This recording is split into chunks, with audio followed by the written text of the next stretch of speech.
Hello and welcome to another episode of Game Day from the UK, a Miami Heat UK streaming pre-game show. We are here today to look at the New Orleans Pelicans. I'm here with my three usual guys, Danny, Sam, John. Danny, how are you? Yeah, I'm great, mate. You? Good. Yes, I'm very well, thank you. Sam, how are you? I'm grand. How about you?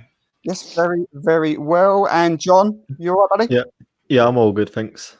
Great stuff. And we are here today. As you can see, we are joined by Heat Twitter royalty. It's a massive welcome to Giancarlo Navas from Miami Heat Beats. G, how are you, buddy? What's up, fellas? Thanks for having me on. I'm excited. This is fun, and this is at a nice time. It's in the afternoon. There's still sunlight out. Nobody ever sees my sunlight. What is sunlight? Yeah, I wouldn't know Pitch about dark over here. It's a little much here. It's been nice. So we had nice weather the last couple of days. Well, I'm glad someone has, because we was just talking before you came in and said it's been fucking freezing today and cold and wet and horrible. So great that you're rubbing it in our face. Man, I'm so happy that you're on. So pleased that we've gone international with the live show. You've joined me now for Heating Up the UK. You've joined me on the Heat Hub, and now you're joining me on our live show. So a massive thank you to you. Great to have you on. Now, before we start with previewing the Pels game, we've got to have a quick look back at the last game out, and Miami seemed to have this weird knack of either beating or improving on the best performance of the season or improving on the worst performance of the season, sort of game by game. So we had a little run here where we beat the Lakers, and then we beat the Jazz, and it was brilliant. And then, an 80-point shocking, terrible performance, bad loss to the Hawks. That would go down as one of our most boring, most lethargic, most coldest, worst performance of the season by maybe quite a long shot. So, and with that comes the usual criticism. Heat Twitter can't go a day without arguments, civil war. And this time it focused all on Bam Adebayo. Bam's performance caused a lot of controversy online because it seems that you can't be in one or the other camps. You've either got to say this was a blip, he's sort of carrying injuries, and you're not allowed to criticize Bam in any way, otherwise you should be abolished for not being online, or you've got to be saying that Bam Adebayo isn't a max contracts player and why he's not the face of this franchise and so on. There doesn't seem to be much in between. G, I'll start with you. Put some perspective on this for us, because we're allowed to criticize players. They're not immune from criticism. But talk of this guy isn't worth a max is crazy, surely, right? It's insane. And I had people in my Twitter mentions saying he's not even a center, which is the weirdest take I've heard yet. I'm like, what do you mean he's not a center? He of course is a center. He plays and functions as a center. He sleepwalks to 20 points and 10 rebounds. Like, what are we doing?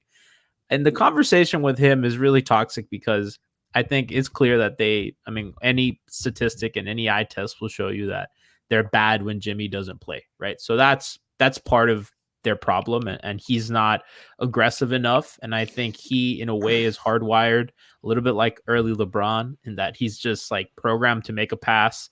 I think most inexcusable was the 2 rebounds he had. You look at that and you're just like, whatever. You miss shots. You were missing layups. Like, he's not healthy. That's the other thing. Like, he might not play today. And remember that Jazz game, he was questionable with knee tendonitis. So I think the rebounding is a little indicative of, okay, he don't look right. I think Eric Reed on the Miami Heat broadcast said, like, he had his first dunk in 3 games. That's an indicator to me. Yeah. Like, and we kind of clown Blake Griffin because, like, he hasn't had a dunk all year, or it was that way for a while. But that's an indicator of health, right? Like, if you're not going up with strength and with spring, then that tells me, like, okay, well, you're not right. So I agree with you. The conversation around him is incredibly toxic. I think fans are just upset and they have to blame someone. And the 2 people that feel like kind of immune, I am not royalty. Get out of here. I'm a schmuck.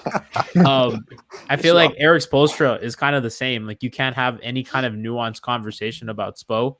Like, you can't say anything good. You can't say anything. Like, if you have to, like, either say he's the greatest coach ever and he's immune from criticism, or like he sucks, #FireSpo. So, like, I think both of them are in the same space of, like, just void of any kind of intelligent perspective. Yeah, definitely. I think the main thing that a lot of people jumped on was, again, his post post-match comments, Danny, which was, "I've got to be more aggressive," and we've heard it before several times. I retweeted that. I said that. I think most of the outlets all said, "Yeah, we've heard this before." I think the main point here is he ever going to be a primary scorer when you're looking at players like Jimmy Butler, who was out that night? Jimmy's the man who you'd expect to be top scorer on most occasions. When he's out, you're then probably looking at Bam as your next option there. Is that ever going to be him? Is he going to ever take that mantle, or is that just never going to be part of his game? Yes, it's difficult to say now, isn't it? But you would think that, in the next few years, because he's been taking incremental steps every year to get better, and you think that that's not going to change. He's a very hard-working guy. Everyone praises him for his work ethic and in practice and things. So you would think that the growth will continue, but I think it's just it seems to be the way that obviously the offense runs is not indicative of the way Bam plays. Like, yeah. It is, it's to his advantage in a way, because, it gets him, to the rim and things like that off that dribble handoff. But if you want him to play aggressive, you can't, he's not going to be able to play aggressive if Spo is going to keep running the dribble handoff and things like that. So, it's basic. I think it's a, I'm not blaming anyone. But I think it's as much as Bam's fault as it is Spo's fault, in the fact that I think that he needs to unlock Bam a little bit in order for him to really see his true potential. Yeah, that's a good point. And John, we saw in the beginning of the season, this jumper was just on point. There was points earlier in the season where he was not only making them, they weren't even hitting net. They was just going straight through. That's sort of faded away a little bit now, and he's taking much less shots. And that's when it becomes obvious, when we're seeing games where he's not scoring high, because he's not taking enough shots. What do you think here? If we're going to be missing key scorers, has he got to step up and start doing that more? Is that what he means by "I've got to be more aggressive"? To John, that is, sorry. Yeah, definitely. He needs to start taking those shots, because throughout the season he's a 40% shooter. I used to check the stats throughout the season, how he was doing. He was doing better than LeBron, better than Mitchell on the same kind of attempts as they did. So I don't know why he just stopped taking them. If the defense gives him that shot, he just should. If he's not healthy enough to go aggressive down low and start dunking, when bigs give him space, he just should take the shots. Yeah, that's it. And when you look at his points per season, Sam, I mean, he's still up. We're talking about he's 19.2 points a game, 9.5 rebounds, 5.4 assists. This is up across the board. Sometimes people need to just step back and think, okay, just because he signed a bit of paper 3 months ago doesn't mean that he's going to elevate into LeBron all of a sudden. We have got to expect some sort of natural progression, and he is getting better. Do people expect too much too soon because now he's a max player? Yes, but we've got to even keep in mind that the contract doesn't even kick in until next season. That's true, yeah. So he's still on his rookie contract at the moment. And I think the problem with Bam is we tend to expect different things from him on a day-to-day basis. So there could be games where we actually need him to take charge, and there could be games where we need him getting other players open and just playmaking for other players. And I think he's at that place where he just needs to just adapt to it and be comfortable picking what to do in each game. I feel like he's just trying to put the whole team on his shoulders. I mean, trying to do a Jimmy, seeing as Jimmy's out. And sometimes he just doesn't have to do that. I think he's just in a learning phase. Like you said, he's just improved from each season. He's been improving. So I'm not really casting any doubt on Bam at the moment, but it was quite disappointing to see 2 rebounds. But there's just so much that's had to be said in relation to that last game. I think it's the Mad Heat fan mentioned about how the zone impacted the level of rebounding that could have been done. So that's one thing as well. And then the injury. I mean, a couple of years ago, I had knee tendonitis, and I was scared to jump to dunk. So I know how painful it is, and psychologically as well. So hang on. I think you can dunk. Yeah, I've been dunking since I was 17. Oh my god! Wow, I can't even. I can't even hit the net or touch You the want a net. 10-day? Now retired. Oh dear! What, because of tendonitis? Yeah. Yeah, that's the excuse. Yeah, that's it. Can Gee, you just switch and give them 10 minutes a game? Like they might need you. Exactly, today. man. I mean, I'm a 6'2" center, so There you go. Yeah, there it's we go. true. There we go. That's UK basketball right there. Yeah, before we leave, Bam, Yanni, I think another of the main criticisms is something that you can sort of agree on is when he says about being more aggressive, it's because when he comes up against the guys that he's clearly better than, Plumleys and Capella's, people like that. I mean, Capella got 17 rebounds last game. And I know he's a great rebounder, Bam with that just too. That's where I think the frustration comes in, where he's clearly better than these. And it maybe is it a belief thing? What do we think? I think last game he for sure should get a pass. I think that game, I think he's not right. I don't think he'll play today. And I think that he clearly didn't look right. And I think in retrospect, after the injury news came out, it all makes sense. So I give him a pass for that one. I think generally he's a good rebounder. I don't think that ever that might be his lowest rebound output as a starter ever. That wouldn't surprise me. I will push back on a lot of people talk about this, about the handoff stuff and this being a function of Eric Spoelstra's offense. And they don't have a north-south kind of pick and roll ball handler outside of Jimmy and Goran. So without one of those, how do you run offense, right? So what Eric Spoelstra has done pretty much since Dwayne Wade left, or pretty much since LeBron left, really, they kind of started this transition, was they run handoffs. Because how do you finagle space? How do you create action to get you decent looks, which is handoff? And what they do, we call it Eric Spoelstra's funhouse, right? Because they don't really have anything. They were creating good shots with Wayne Ellington and Dion Waiters, right? You run handoffs, you run guys off screen. So you run a pistol action and then you screen and then you rescreen, or you run these double stagger screens and you do these horn sets, but you have the guard screen as bigs. They do weird stuff. And that's really what they have to do, because they don't have elite from top of the key to rim players other than Jimmy and Goran. So I don't fault him for running the handoff stuff. I do think they can diversify their offense a little bit, which is where I think we can criticize him. I tweeted out a set that the Utah Jazz ran where kind of Gobert and Royce O'Neal kind of are screening baseline for the inbounder, and they run kind of this little curl pin down with Gobert rolling, and they can do that with Olynyk and Bam. So they have options to diversify, but it's going to look about the same. It's all going to start with a handoff. Yeah. So I will push back there on that, because I think Spo's a really good coach. While not his best season, I understand the deck he's working with. Yeah, no, it's a good point. I think, some of it is on Spo a little bit. And, he said there's been a few situations like that where you think maybe he's not showing his best light, but you're totally right. It isn't the best deck. That's a good way to put it.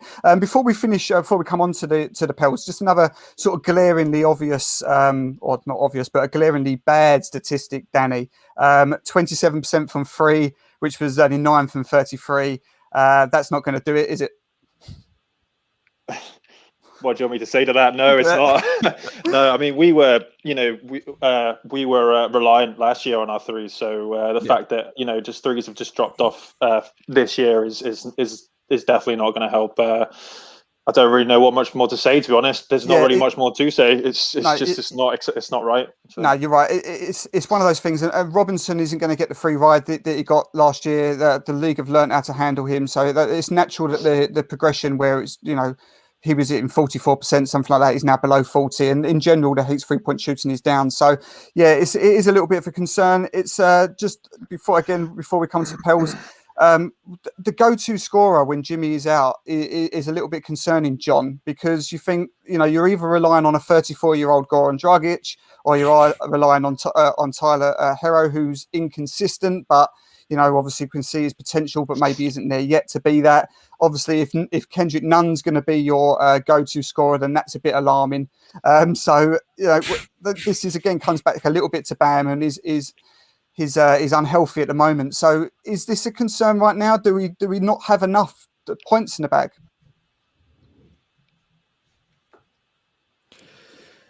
Right now, I think, because with Dragic still getting his legs up, Hero coming off an injury, Bam getting his health back as well. Because if Jimmy's not there, then I think we rely on just multiple guys stepping up. Yeah. Not fully, just like Duncan stepping up a bit, Kelly stepping up a bit, Hero, just a collective thing. But if everyone's struggling, then the whole team, the whole offense will struggle. Apart from Jimmy, we won't have a guy that can just get his and unless Bam will just show that he can do it, and it will just continue the same. Yeah, that's it. It is a bit concerning. We've spoke about it on many episodes before about what's the better need here. Is it a 4 or is it a go-to scorer, etc. So it'll be interesting to see what tweaks. There's been loads of rumours. Why going not about both? today. Yes, why not? This is This is true. Well, I mean, there's been a lot of. You know who's rumours both? today. Do you know who's both? It's coming. Harrison Barnes, baby. Harry V, let's go. He's everything you want. He's both. He can ball handle, he can score, he can run pick and roll, he can shoot. Everything you need in one wonderful player who A, has championship experience, and B, pretty nice contract that expires when Jimmy's does. I'm just saying. Yeah, I saw that earlier this morning, so I thought that was coming. What do you think the likelihood is that we pull that off? Oh, I mean, it depends how delusional the Kings front office is, right? Like, I think the play-in tournament has made it so that every damn team in the league is still in it, quote unquote, by the trade deadline. Which honestly, maybe it'll help the league in the long run as a team that is good, that has obviously we cover a good team, so like they're always like buyers at the deadline. It pisses me off. It's like Sacramento, stop hogging the good players. Listen. The only good thing about your franchise right now is Jaren Fox and Mark Jackson. Not Mark Jackson. Mark Jones. I'm sorry, Mark Jones. Mark Jones is a legend. I'm so sorry. No, but their center is about to get paid. Bagley is not a 5. I think we all know that at this point. So, Precious is a young guy who's a good pick and roll big who would be very nice for De'Aaron Fox. So, you have to kind of look at, okay, well, anything, you'd probably start the package around, Precious, some veteran expiring deals, which I'm sure the Kings would love some cap space because they love to overpay guys in a free agent market that they'll be able to. And they're going to have cap. And by getting rid of Harrison and by creating cap space, like they're going to be players in what is a weird free agency. And they are never going to get the star, but they can overpay for a third option like they love to do. And with Precious and De'Aaron, and they have Buddy, which I'm sure they want to get off that contract too. So I think that Zach Lowe mentioned on his podcast, which I thought was interesting because I've been peddling this for months. So we got the wheels rolling. There we go. Yeah, not a bad place to have it aired. Yes, definitely was that low. Okay, right, we've got a game to cover, guys. We've got the New Orleans Pelicans tonight. The Pels at the moment are 11th in the West, 15 and 20. Their record. Heat are now 17 and 18. They are 10 and 8 at home. We are 7 and 10 away. Their last 10, they are 4 and 6. We are 6 and 4. The bookies have this pretty close once again. They have the Pels just here, shading it on a -2.5 point spread. Second night of a back-to-back. The Pels are favored on the second night of a back-to-back. That's what I thought. I can only. No one believes in us. We like it that way. It's fine. That maybe it's it's all the questionable statuses on Bam, Jimmy, etc. Because if those two are out, then I can understand that. I don't really know what to make about of the Pels. Sam, I'll start with you. They're a fun team. They're a young team. They're quite raw at the moment. They've got a decent blend, but then they go and take in Steven Adams and pay him, and now they're looking at they could be one of the most active buyers before trade deadline with this strange sort of roster, and they've lost 4 of their last 5, I believe. So will they make some moves? JJ Redick has been rumored to be off, and Lonzo Ball even. What do you make of the Pels? Do you think that this is a sustainable roster? I don't see why not. I mean, I'd like to think that the pieces are all coming together. I mean, like in the last few games, Lonzo is starting to really pick up, and I'm like the leader of the Lonzo hive. So I'm pleased to see the way Lonzo's playing. But and Zion as well, like he's Zion, for Christ's sake. Like he's always going to play. He's always going to bring what he's got to the table. And then we've got BI. I mean, they've got young talent, and that's what I want to tag it to. They're lacking a bit of experience, although they've got like Steven Adams and JJ Redick trying to like lead on to that. But I like the Pelican team, and I don't think they'll be buyers at the end of the trade season. If anything, they'll probably be selling. I don't know. I don't think they'll be doing anything. Yeah. But I apologise. Did I say buyers because I meant sellers? I must have missed that. They might be buyers. Let me tell you something. They really want to make the playoffs. Yeah. Yeah, it's interesting. Danny, there's a stat when I was doing a little bit of research first that really scared me, and that is that they lead the NBA in offensive rebounds. Yeah. They pack the paint big time, and you're not getting much in there. So it's going to be tricky, especially. I don't know if is it confirmed that Jimmy's playing tonight. I don't know. Questionable. If it's questionable. So there's going to be a lot of chucking up threes, I think, tonight. They don't allow a lot, so it'll be interesting to see how that goes, to be honest. Yeah, it doesn't stay well, especially after the recent game, as I said, with Capella just feasting off the board. That doesn't bode too well. As you did say, they pack the paint. John, Zion, Ingram is having another great season. It seems a bit simplistic, but is the keys to stopping them? The keys, it just getting in the way of them, staying in front of Zion? Easier said than done. Yeah, I'm just looking at the previous game we had against them. It was just Zion and BR combining for 50, and then just Josh Hart having double digits. Then no one else had double-digit points. But like, if Bam and Jimmy are questionable, then Zion will just feast on anyone. He was basically perfect on Precious, who was guarding him apart from Bam. So I think it would just be dependent on stopping them two and letting Zoe or Hart beat us. Yeah, just coming back to this team then, Yanni. What do you think of this side? Is it because I think it's intriguing, it's young, it's fun, it's fast. Should they be better than their record suggests? They're kind of weird because their offense is really good and they don't really have a lot of shooting. Like they're, I think, 18th in the league in 3-point shooting, which is like barely above the Heat, who have been awful. They play two bigs, one of which can't shoot, the other which doesn't want to shoot. And yet here they are. They have like a top 10 offense. What is it? I have the numbers pulled up. They have an incredible offense. They're sixth in offense with a 116 offensive rating, which is up there with the Jokic-led Denver Nuggets. Let's put it that way. They're right in between the Nuggets and the Damian Lillard-led Blazers. They're weird. Yet they somehow put up a monster offensive rating. Zion gets all his looks in the paint, which is insane. He gets 75% of his shots at the restricted area, which is insane for a dude that creates. Like he'll like be in the mid post. That's pretty wild. And he's averaging 26 on 61% shooting. Yeah, it's crazy. That'll help your offense. So when you have a guy like him, we have a guy like Ingram who can give you those bailout plays, and it doesn't matter because teams already packed the paint against them because Steven Adams is standing there at the dunker spot or he's screening and rolling. So they're really weird. Their defense should be better. In the beginning of the year, they were allowing nothing at the rim and a lot of threes. And now they're letting up a lot of like medium at the rim and a lot of threes. So the defense is a mess. I think that bodes well for Miami. But like you said, the offensive rebounding is like really a strength of theirs, which also helps their offense. Yeah. They're one of the strangest teams in the league. Yeah, I concur, definitely. Sam, they've also there's a bit of a weird matchup because we're sort of trending in opposite directions now. They've lost 4 of their last 5. We've won, 6 of our last 7. So should Miami want this more? Should we? Is there an incentive to, both sort of mentally as well to try and get into All-Star break on 0.500? As I said, should we want this more than the Pels at the moment? I think we should want every single game. I don't think the players play any different. It's just a Heat mentality. They just bring their all in every single game, and I don't see why this game is any different. But it's just before the All-Star break, but it's just 1 out of 82, I guess, or 72 this season. But in terms of effort we just dropped the last game, so hopefully we'll be seeing some resurgence in the team. But I have my doubts if Bam's going to miss the game.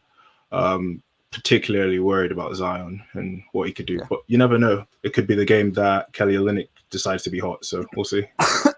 Oh, excuse me. I wouldn't hold my breath. Yeah, okay. Yeah, that's the take. He choked. Dan, you choked on that statement by Sam there. I did. Yeah, we'll see, but who knows? Who knows? I'll be happy to be wrong. Absolutely. Yeah, it is a strange one. Do you see? They're at full health. They've got no injury concerns here. This is always a bit difficult doing it at this sort of time where there's obviously hours before tip. We don't know what the team's going to look like. But Danny, should we be even considering playing Jimmy Butler or Bam Adebayo in this game? Does it really matter if we fall 2 games behind 500 at this point? I think this season it matters.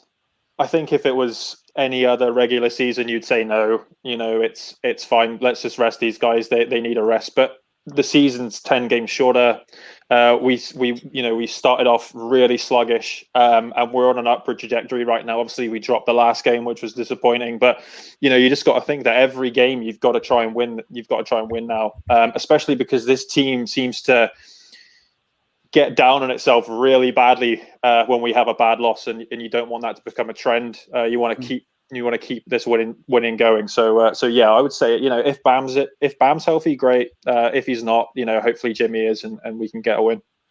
Yeah, John, just to finish up then. So as I said, do you think there should be a reaction? We often see this when we have a bad loss. We normally see a good reaction, even if we're without our 2 all-stars. Do you see us coming back hungrier and picking up this win? Yeah, I think so. Second night of a back-to-back as well. Yeah, Kelly's been bad for like quite some time now, so I think the Pels have a bad defense, so maybe him and Duncan can have a great game like he did last time with 7 threes in the first quarter, was it? So hopefully him, Dragic, and Kelly can just carry the offense. I'll be happy if one of Bam or Butler will play. I don't think they need to have both of them playing, but it will be a good way to have a momentum going into the All-Star break. Yeah, I agree. I think. I mean, I don't know anything, but I would expect the fact that Jimmy has travelled. I would expect him to play. Maybe we don't see Bam tonight. He gets a bit of a rest. So let's go around then. Before we finish, let's go around with our usual. Let's do some predictions. In fact, I'll kick off tonight. I say that Jimmy will play. Bam will rest, I think, tonight, and I see a reaction. I'm going to say a Heat by 5 win. Yanni, over to you. What do you think tonight?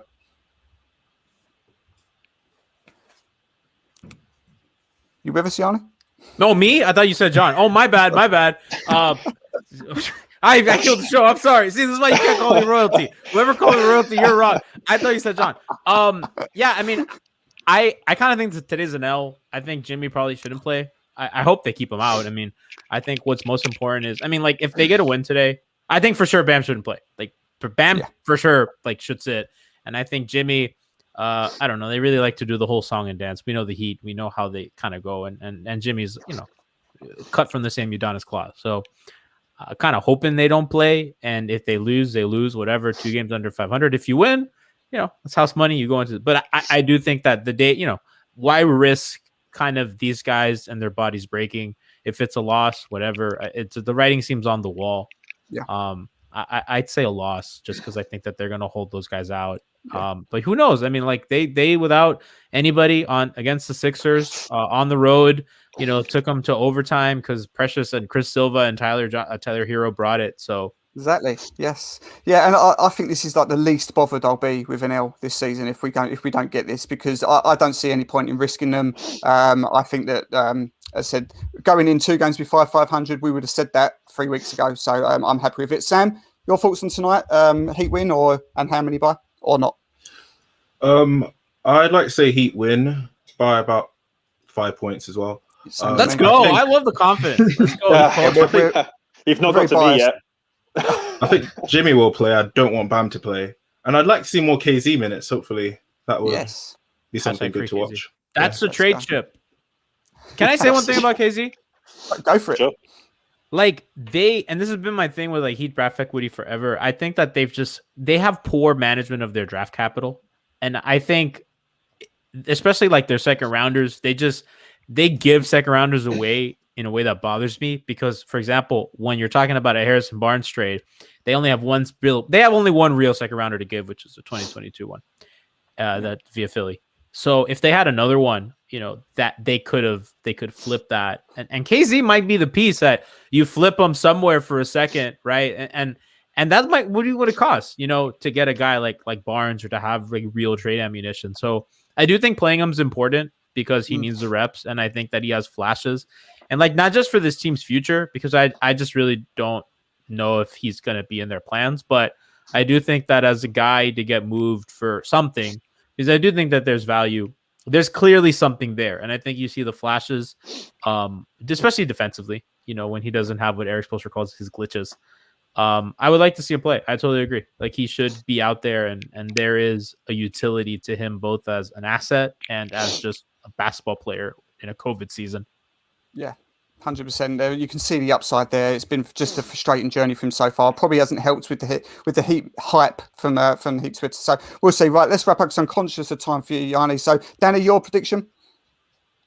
I say obviously I think Bam is going to be out. I expect he's going to play. Like you said, he's flying out, so he's probably going to play. But I'll say we'll probably take the L. I'll be interested to see again how much we play Precious if Bam is out. I'm interested to see that because obviously we've seen him in very limited minutes regardless of what happens. So I'm excited to see that if Bam's out. Yeah, well, you said that last time as well when he came in, played some really productive minutes. So let's see. Right, John, it's all on you because we've got 2 W's and 2 L's here. What are you saying? Like always, I'm optimistic, and I'm going to be optimistic about Kelly and Duncan today. Love it. Kelly. I'm hoping for It's the Kelly game. It's the Kelly game today. I say like 111 to 106. Awesome, love it. So we've got 3 by Heat by 5. That's great. All right, guys, we'll wrap up there. Gee, you've got to go and do some radio business now, so there's a packed schedule for you. But before you go, obviously, thank you so much for joining us. And if anybody is unaware, which I'm sure they're not, but tell us where everyone can find you and your great show over at Heatbeat. So it's not a great show, although Hangover Time, our post-game show, is a great show. Heatbeat that I host is not. We're just kind of meandering to nowhere. But you can find everything we do at MIA Heatbeat. We have Hangover Time, which is our post-game coverage after every single game, hosted by Alphonse Sidney, who is a long-time Heatbeat person, came back in this offseason, so we're really happy. He hosts with our collection of personalities. We also do our pregame show, which is 30 minutes before the game on twitch.tv/MIA Heatbeat. Now, all the pods are streamed on Twitch, so if you want to listen to me host something, it'll be on twitch.tv/MIA Heatbeat podcast, pregame, postgame. We're going to do some games in the All-Star break. We're probably going to stream Mario Kart with some of our Heatbeat people, Cards Against Humanity, Jackbox. We're going to fill content in a time where there'll be none. Yeah, because we need them Twitch hours. Love it. Absolutely love it. It is great stuff. So everybody, please go and check that out if you haven't already done so. We will be back again. Amazing, by the way. Like, I want to tell you, like, I've like caught some, like, I usually work, so I catch some like after. But y'all do a great job, and the pod and all the YouTube stuff and the production. And I know, like, honestly, like, to see you guys grow from when you started to now is really cool. And, like, honestly, like, legit, like, if whoever's listening to this, like, these dudes are great. I know Dan puts a lot of work into this, and this is like an incredible thing. You guys are growing. So, like, thank you so much for having me on. It means a lot to me because I'm a fan of yours. So like, appreciate it. Thank you very much for the kind words. Yeah, it's great. Yeah, we are starting out on this venture, so it's growing, but it's so much fun to do. So please, guys, keep looking back at it. Please subscribe to MIA Heat UK TV. We'll be back again after All-Star break. We'll continue to do this. Until then, let's finish up, hopefully with a Heat win, but we'll see you again after the break. Thanks a lot, guys. See you soon. Cheers, guys.